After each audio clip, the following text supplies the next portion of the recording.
പേര് മുഹമ്മദ് അഫ്ലഹ്. ഞാൻ മലപ്പുറം വളാഞ്ചേരിയിൽ നിന്നാണ് വരുന്നത്.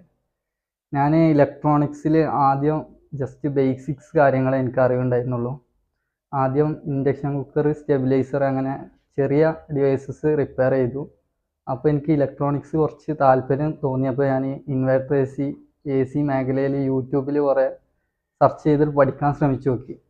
അപ്പോൾ കൂടുതൽ ചാനലുകളും ഈ ഇൻവെർട്ടർ എ ഒക്കെ ചെയ്തിരുന്നത് ഹിന്ദി ഭാഷയിലും തമിഴ് അങ്ങനെ വേറെ ലാംഗ്വേജിലായിരുന്നു. അപ്പം മലയാളത്തിൽ യൂട്യൂബ് കണ്ടു പഠിക്കുക എന്നുള്ളത് സാധ്യമായിരുന്നില്ല. അപ്പോൾ ഞാൻ യൂട്യൂബിൽ ഇങ്ങനെ ഇതിൻ്റെ കോഴ്സിൻ്റെ കാര്യങ്ങൾ അടിച്ചു നോക്കിയപ്പോൾ ഷഫീഖ് സാറെ വീഡിയോസ് കണ്ടു. അപ്പോൾ ഞാൻ സാറിനെ ഇവിടെ വന്നിട്ട് കോണ്ടാക്ട് ചെയ്തു. അപ്പോൾ എനിക്കിപ്പോൾ ഫസ്റ്റിൽ തോന്നിയെന്ന് വെച്ചാൽ ഇൻവെർട്ടർ എ ബോർഡ് കണ്ടപ്പോൾ ഇതെന്തോ വലിയ സംഭവമാണ്, നമുക്ക് എങ്ങനെ പഠിച്ചെടുക്കുക എന്നുള്ള ഒരു ബുദ്ധിമുട്ട് ഫീൽ ചെയ്തിരുന്നു. പിന്നെ ഇതിൻ്റെ